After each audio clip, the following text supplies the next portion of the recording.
مسیح خداوند کے جلالی اور بابرکت نام میں آپ کو سلام۔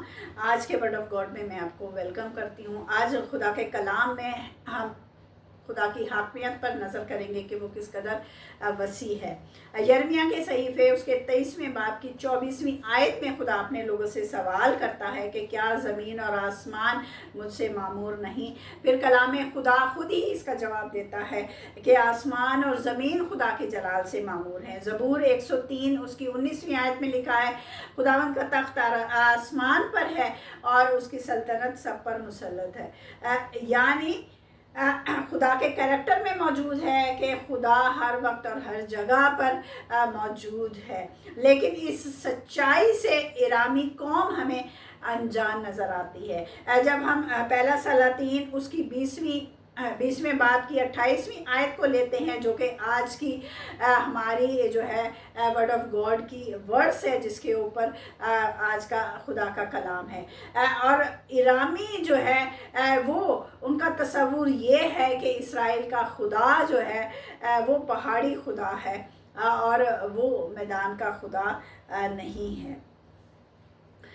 جب ہم اس کے بیک گراؤنڈ پہ جاتے ہیں، جب اس کے کانٹیکسٹ کے بیان کو ہم پڑھتے ہیں، تو یہ بات واضح ہوتی ہے کہ باب 20 میں ایرامی جو ہیں وہ پہلے ہی اسرائیلیوں سے ایک جنگ ہار چکے ہیں، اور یہ دوسری جنگ کی پلاننگ جو ہے وہ کی جا رہی ہے۔ اب ان کی یہ اسٹریٹجی ہے کہ جنگ جو ہے وہ میدان میں ہو، کیونکہ ان کا یہ غلط تصور ہے خدا کے بارے میں کہ ان کا خدا جو ہے وہ محدود ہے، اور اس کی قدرت اور اس کی طاقت بھی جو ہے وہ ایک جگہ پر جو ہے وہ موجود ہے اور وہ دوسری جگہ پر نہیں ہے۔ لیکن یہ ایمان وہ رکھتے ہیں کہ اسرائیل کی طاقت جو ہے وہ ان کی اپنی نہیں، بلکہ انہیں طاقت اور انہیں فتح دینے والا جو ہے ان کا خدا ہے۔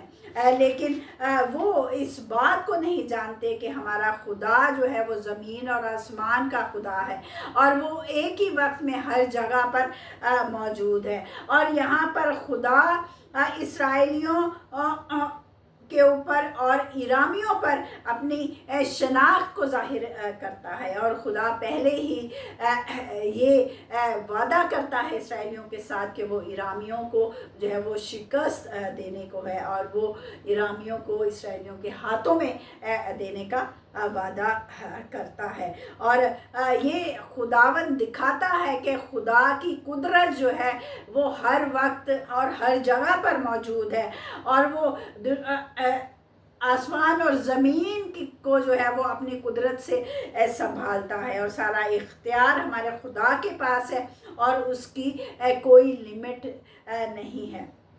اور جنگ شروع ہونے سے پہلے ہی خدا اسرائیلیوں کی فتح کا اعلان کرتا ہے۔ پہاڑی اور ویلی کو ہم میٹافور کے لیے، یعنی اپنی زندگی کے اپ اینڈ ڈاؤنس کے لیے بھی استعمال کر سکتے ہیں، کہ اس کو بیان کرنے کے لیے کہ ہماری زندگی کی ہر حالت میں جو ہے وہ ہمارا خدا موجود ہوتا ہے۔ جب ہم پیدائش کی کتاب اس کا 41 چیپٹر دیکھتے ہیں تو وہاں پہ ہمیں بیان ملتا ہے یوسف کے حوالے سے کہ فرعون جو ہے وہ یوسف کو ملک کے مصر کا حاکم بناتا ہے۔ کیونکہ اس میں خاص صفت ہے کہ خدا کا روح اس میں موجود ہے۔ تو جب ہم یوسف کی پچھلی زندگی کو دیکھتے ہیں، یعنی اس کے حاکم بننے سے پہلے، تو ہم دیکھتے ہیں کہ اس نے کس قدر ٹرائل میں سے وہ گزرا ہے، کس قدر مصیبتوں میں سے گزرا ہے، کہ مطلب کس طرح سے اس کے بھائی اسے کنویں میں ڈال دیتے ہیں۔ کیا اس وقت خدا اس کے ساتھ موجود نہیں تھا؟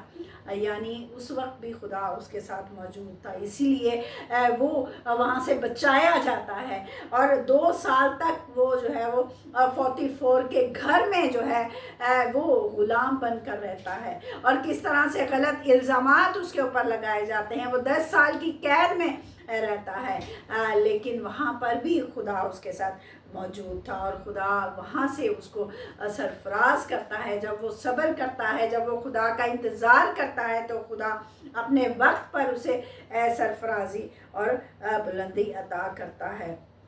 یعنی زندگی کے سارے واقعات جو ہیں ہمارے خدا کے ہاتھ میں ہیں، اور خدا انہیں اپنے جلال کے لیے استعمال کرتا ہے۔ ہم یہ نہیں کہہ سکتے کہ اچھے وقت میں خدا ہمارے ساتھ ہے اور برے وقت میں نہیں، بلکہ خدا ہر حالت میں اپنے لوگوں کے ساتھ ہے۔ رومیو کے خط اس کے 8ویں باب کی 28ویں آیت میں لکھا ہے، سب چیزیں مل کر خدا سے محبت کرنے والوں کے لیے بھلائی پیدا کرتی ہیں۔ اور سام 23 کے 4 میں لکھا ہے، اگر موت کی وادی میں سے بھی ہمارا گزر ہوتا ہے تو خدا ہمارے ساتھ ہے۔ یعنی خدا ہماری مصیبت میں، ہماری ٹرائل میں، ہماری ٹیمپٹیشن آزمائش میں خداوند ہر پل ہمارے ساتھ ہے، وہ کبھی بھی ہمیں نہیں چھوڑتا۔ اگر آپ آج کسی اسٹرگل میں سے گزر رہے ہیں، کوئی اسٹرگل کر رہے ہیں آگے بڑھنے کے لیے، سرفرازی کے لیے، روحانی زندگی میں اسٹرگل کر رہے ہیں آگے بڑھنے کے لیے، تو خدا کا انتظار کریں۔ خداوند جو ہے وہ آپ کو سربلندی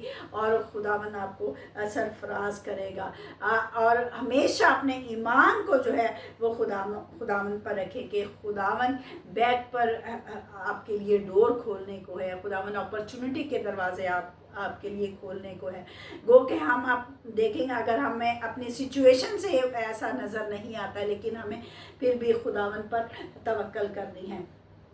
اگر ہم کسی کپڑے کے اوپر امبرائڈری ورک دیکھتے ہیں تو ہمیں، اگر ہم ایک سائڈ سے دیکھیں تو ہمیں نظر آتا ہے کہ کوئی دھاگا ادھر سے نکلا ہے، کوئی ادھر سے نکلا ہے، یعنی ہمیں ایک الجھا ہوا دھاگوں کا سارا سسٹم اور سارا جال نظر آتا ہے۔ لیکن جب ہم اسی کے دوسری سائڈ پر دیکھتے ہیں تو ہمیں ایک خوبصورت سا ڈیزائن جو ہے وہ نظر آتا ہے۔ اسی طرح سے ہم خدا کے کام کو جو ہے وہ، اگر ہم اپنے حالات کو دیکھتے ہیں، اگر وہ ہمیں نظر آتا ہے کہ وہ ہمیں سلجھے ہوئے نظر نہیں آ رہے، ہمیں الجھے ہوئے نظر آتے ہیں، تو ہمیں خدا پر ٹرسٹ کرنا ہے کہ خدا ہمارے لیے کام کر رہا ہے۔ یعنی خدا ہماری زندگی کو بہتر بنانے کے لیے ہی از ورکنگ، تو ہمیں خدا پر ٹرسٹ کرنا ہے کہ وہ اپنے وقت پر اس سارے کام کو پورا کرے گا جو کہ ہماری بہتری کے لیے ہوگا اور خدا کے جلال کے لیے ہوگا۔ ہم اپنی حکمت سے، اپنی دانائی سے اس ساری چیزوں کو بھانپ نہیں سکتے، لیکن ہم صرف خدا پر ٹرسٹ کر سکتے ہیں کہ خدا جو کچھ ہماری زندگی کے لیے کرے گا وہ اچھا ہی ہوگا۔ جس طرح سے استثنا کی کتاب اس کے 31 کے 8 میں لکھا ہے،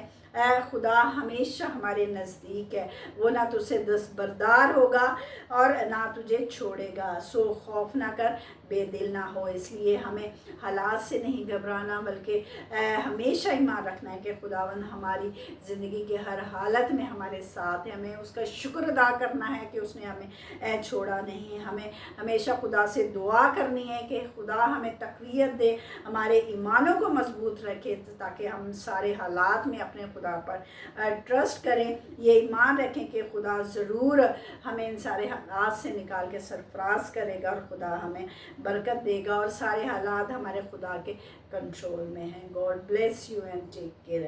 آئیے ہم خدا سے دعا کریں۔ قدوس آسمانی زندہ جلالی باپ، تیرا شکر ادا کرتے ہیں کہ تو ہمیشہ ہمارا خداوند رحیم ہے، خداوند تو رحم کرنے والا ہے، خداوند ہمیشہ اپنے لوگوں کو برکت دینا چاہتا ہے، اپنے لوگوں کو کثرت کی برکت دے، اپنا ہاتھ بڑھا، ان کی ساری ضروریات کو پورا کر۔ خدا تیرا مسا، تیری انوائنٹنگ ہمیشہ تیرے لوگوں کے ساتھ رہے، جو انہیں خوشی اور خوشحالی اور برکت دے۔ مسیح یسوع کے وسیلہ سے مانگتے ہیں، آمین آمین۔ God bless you.